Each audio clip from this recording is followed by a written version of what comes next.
I'm Sharon Hesterlee. I'm PPMD's Vice President of Research, and this is the point in the meeting where I usually tell you about all the exciting research that PPMD is funding. And we are funding some exciting things. You heard yesterday that we have just made an award to Prosensa to develop a multi-exon skipping approach. We've also are making an award to Sarepta to work on a morpholino approach for duplication. So again, this is all in response to our call for applications last year to look at the rarer mutations and things that weren't going to be in the first lineup for clinical trials. So we want to make sure that that really interesting, exciting technology and around exon skipping gets focused on some of the rarer, less common mutations. So, however, I'm going to do something different. I'm not going to tell you about the rest of the exciting things that we are funding. If you want to know what we're funding, it's listed on our website. What I'm going to tell you about today is what we would like to fund in the future. So I'm going to give you a little insight into what we're thinking and where we're going with our research strategy. And this is a plan that we're in the process of building, and we'll be looking to fund in the future. So you heard from our panel a lot about clinical trials, and we know that they're pretty complicated. I'm going to talk to you a little bit more about the sort of nuts and bolts of clinical trials, and we're going to really take a look at where they are less efficient than they could be, and is there anything that we can be doing as a community to make those trials go faster and cost less money so that we can get these drugs tested. So let's see if this works. All right, I'm trying to advance the slide, and it's not advancing. So if anybody wants to help advance the slide. Yeah. There we go. So the animations are going to be fun today, I can tell. Let me get this all the way up here. So if we look at progress, we've really come a long way. This slide basically shows some of the work that's taken place since 2001 when the MD Care Act has passed, and that's really important. But this journey started, I think, in earnest, almost 30 years ago in the mid-'80s when the gene for Duchenne muscular dystrophy was identified by Eric Hoffman and others in the field who were very instrumental in doing that. And I think at that time we thought it was going to be that we were there. We've identified the cause of the disease, and now, for the first time, we know what we're doing. We can develop a treatment. And as we all know, that turned out to be a very long slog. Since the MD Care Act was passed, that certainly has made a tremendous difference in the amount of funding that has gone into the disease and the progress that we have made. And for example, you heard Dr. McNally in the last panel talk about all the targets that we now have for therapy development. So the obvious thing that we could do is put back dystrophin or somehow recreate dystrophin in the cells. But there are a lot of things that go wrong in the cell when you are missing dystrophin. And so all of those things become targets for therapeutic intervention. And you've seen this before. You've probably seen this starburst slide before, but you're going to hear over the next 2 days about a lot of therapeutics that are designed to hit various different targets for this disease. And the good news is that it's likely that we might be able to use a cocktail approach in the future where we have drugs that attack different aspects of the disease and together might work synergistically. So all of the work that has taken place since the gene was identified has gotten us to this point where we have all these targets. And then it's gotten us beyond that to this point where we have a lot of drugs in clinical testing. So these are drugs that are all in phase 1, 2, or 3 clinical testing in various stages. It's a big pipeline for a rare disease. It's exciting to be here because we know that 10 years ago, there were maybe a handful or less of trials underway, and we were mostly testing supplements at that time. Now we're testing a lot of new and cutting-edge technologies.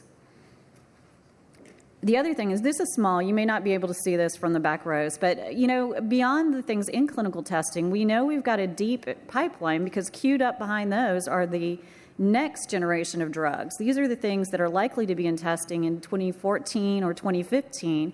You'll hear about some of these at the conference as well.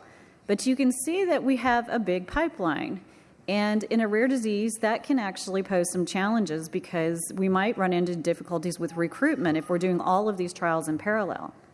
And there are other difficulties as well. But just in general, these are the sort of things that PPMD has been doing over time to help support the clinical trial process. You can see on the right side that we've funded some of these drugs directly in various ways, either funding the trials or funding some of the research that led up to the trials. And then on the in the red column, you can see some general things that we've helped fund that sort of support all of these drug development activities across the board. So we've been thinking for a while, how can we do things that will improve the efficiency of clinical testing? But we still have a problem, and this is the reality, that this number is actually out of date, believe it or not. But the cost of developing a new drug is now well over $1.4 billion. One study put it at close to $5 billion. So that's just not sustainable. And in a rare drug where you have a small market, that's a really big problem because the cost of developing drugs isn't that scalable. It's not really that much less to develop a drug for a rare disease as it is to develop a drug for, heart disease or cancer or, a common form of cancer. So when you look at the costs that go into this, the cost of failed drugs is one of the problems. All of the failures get tallied up into the overall cost of the successful drugs. Some of the drug, costs are opportunity costs. So that just means what the money could have been doing if it weren't tied up in drug development. And then they have what I call the real cost, the preclinical and clinical development cost, which are also significant. So, what can we do to affect this? Is there anything that we can do to change the cost of drug development? Clearly, the less drugs that fail, the better, especially when they get all the way to phase 2 or 3 where significant money goes into them. So either we need to put better drugs into clinical testing, or if we have drugs that aren't very good, then they need to come out of that pipeline as fast as possible. And we can also possibly affect the clinical development cost, and that's what I'm going to talk to you about. The timeline to develop new drugs through their preclinical workup in the clinical testing phase is 10 to 12 years. Now, if I say 10 to 12 years to you, that is not a time frame anybody wants to hear in this disease. I mean, a year is frustrating for people. 10 to 12 is not something you want to think about.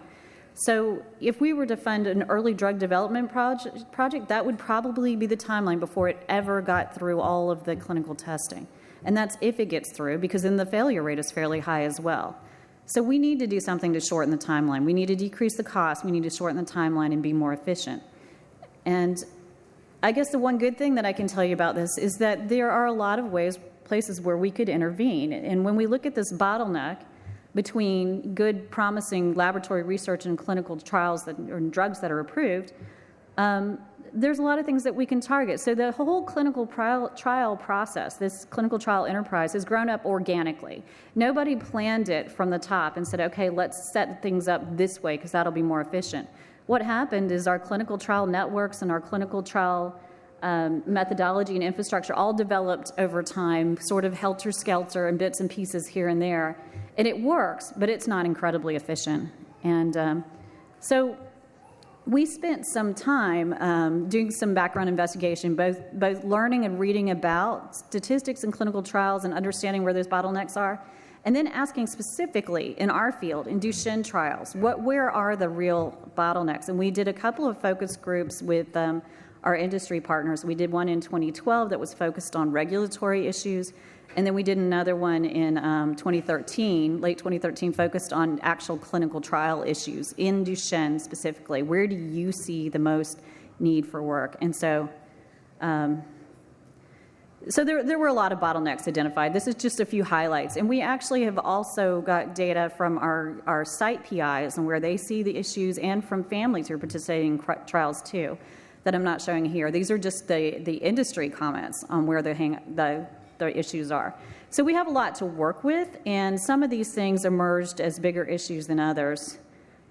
So some of the highlights that I'm going to talk to you a little bit now are, multiple IRB approvals. I'll explain what that means. Everything related to starting up a new site for a clinical trial. It's hard to make that efficient. There are some things that might be intractable, like trying to get the European regulatory agency to work with the U.S. FDA and really harmonize their requirements. We spend a lot of time jumping through hoops on both sides of the Atlantic trying to get those trials and drugs approved by both agencies. So there are things like this. And biomarkers you will hear about, variability in trials. How can we reduce the amount of variability from site to site? Are there things that we can control? So just for an example, I'll talk to you a little bit about institutional review boards. So the institutional review board is a group that exists at every trial site, and they have the responsibility of overseeing the ethics of the trial involved. And this is a group of people that usually includes academic investigators and might include people from the community, it includes ethicists, and they meet on some regular schedule and they review all of the protocols that will be run at that institution. They review the protocols, they review informed consent, and sometimes they also even review the language that is used to advertise the study. And this happens when you have a study that takes place at multiple sites. It happens at each and every site. So if you have, I've given an example of 6 sites, but, there are trials that have 30 sites, and there are 30 individual IRB boards that have to approve all of the protocols. And they have to approve any change afterwards. And they all have different schedules and different timelines. So you can see that this is a huge rate-limiting step. And in one of, some of our investigation, at least one company made the observation that, you could probably cut the startup time by 50% if you were using a single IRB instead of all of these individual site IRBs. So what can we do about that? Okay. So there is something called a central IRB, and this is an institutional review board that can review protocols for multiple sites. And there's an FDA guidance out that says, these are fine. You can use a central IRB. We have no objections to you using a central IRB. There have also been publications. So there was an article in the New England Journal of Medicine that kind of put out the hypothesis that actually reviewing the same protocol over and over and over doesn't make it safer. That sometimes investigators hesitate before they want to point out a concern or a safety issue because they know it's going to have to go back through all of this bureaucracy if they do that. So we have an expensive, time-consuming process that doesn't make trials safer. That's a target to change. A lot of people know this. We didn't discover this. This has been a target for a long time. People who work in the clinical trials industry know this is a big problem. So why is it still a problem? And here you can see some of the barriers. The main one is liability. So at every institution, there are a group of lawyers who are trying to keep the university out of court. And sometimes, unfortunately, things do go wrong in trials, and people do want to sue. And they're very worried that if they can't personally oversee the ethics and the ethical approvals, that maybe they will be liable in some way. There is some cost, it turns out, that these IRBs will for some of the activities that they do that aren't actually related to the ethical approvals. They have some additional activities they've sort of inherited. So if you go to a central IRB, are they going to lose funding for those other things that the IRB does? So it turns out there's a financial concern. And there are a few others. Sometimes they're concerned about the quality of the central IRB. They are absolutely convinced that their IRB is going to do a better job looking out for the people at their institution. So there's a little bit of, just legitimate concern and feelings of responsibility for the people taking place in trials at their institution. But there are also ways to surmount these barriers. And so we've seen examples. The National Institutes of Health has instituted a clinical trial network called NeuroNext. And all of the sites in that network use a central IRB, and all of the institutions have agreed to do it. And there are other examples, especially in cancer, where that's true. So I think this is a target. This is something that we really want to look at. If we can identify a network of sites and work with them one by one to overcome these objections. And there are several groups who have put together good toolkits that we can use and actual ways that we can work with these institutions to get around their concerns about using a central IRB. If we can get all of the sites, the major sites in the U.S. working in Duchenne to agree to a central IRB, that could potentially cut this trial time in half by quite a bit. So it's not easy. It's easier said. It's definitely easier said than done, or we would be there already. But I think it's a good target. It's not adding value. It's definitely taking time. So another example, every trial site, every protocol, every site that participates in a protocol, all of this personnel have to be able to say they've been trained in good clinical practice techniques. And the problem is that this happens for the sponsor of the trial has that responsibility, and this is a requirement by the FDA that their site personnel have this training.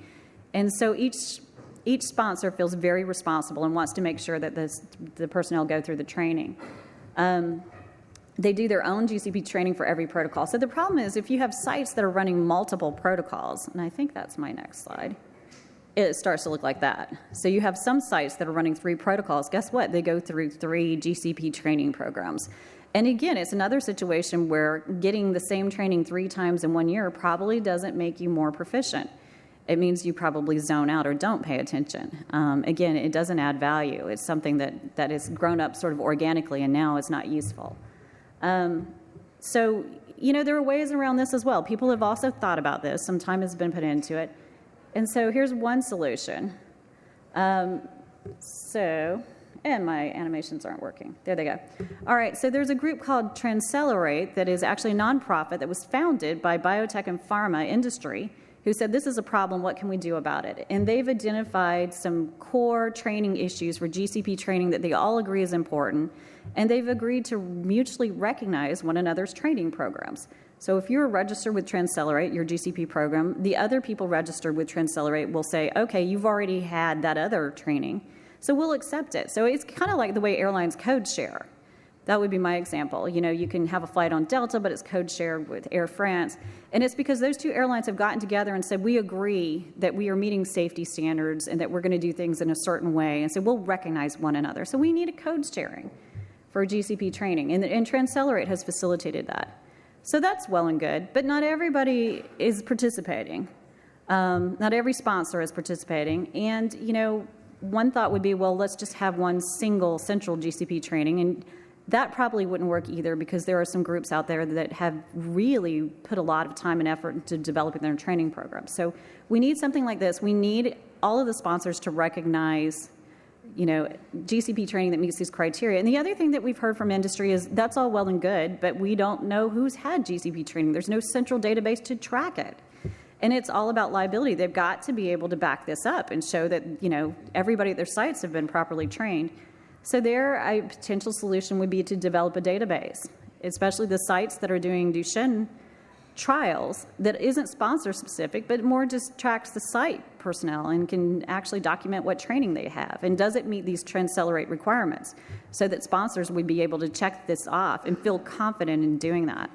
Again, it's not an easy thing to do, but it is a potential solution. Finally, one other example. You see here, these are grain silos, in case you were wondering. And they can also represent the idea of data that is in separate silos. So all of the natural history data studies that have been done, there have been several very large studies that have taken place. Currently, those exist, sort of within the domain of they're owned by people who have put the time and resources into gathering that data, which is no small thing. And there are also placebo-arm data from clinical trials. It's not exactly the same as natural history data because you would assume that people might have some placebo effect. But it's also very good and useful data to look at.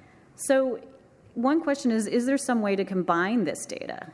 Sometimes you're looking at apples to oranges, but if you can map the data and really work with it so that you're comparing it directly, you get greater power. You might be able to use the data to design shorter trials or smaller trials. More importantly, reduce or eliminate the placebo arm if you have enough power in that data. And just design better trials if you understand how to deal with sources of variability. So another potential option would be to work with these groups to try to see if we can do a central data warehouse and actually combine the power of this data. In a rare disease, that becomes very important because we don't have as many subjects, we don't have as much data as you do in something like Alzheimer's. So these are all targets for intervention. There are certainly several more.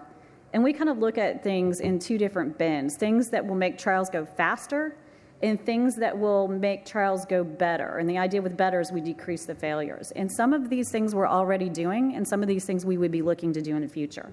So for example, for a long time, we've helped fund the TreatedMD's TACT review. This is a group of a multidisciplinary group of people who come together and review protocols and preclinical data before drugs go into clinical trial. And it's really probably the greatest amount of experts and resources that you can put together in the fields. And it's really a wonderful consulting service for, both large and small companies that are working to put drugs into Duchenne testing.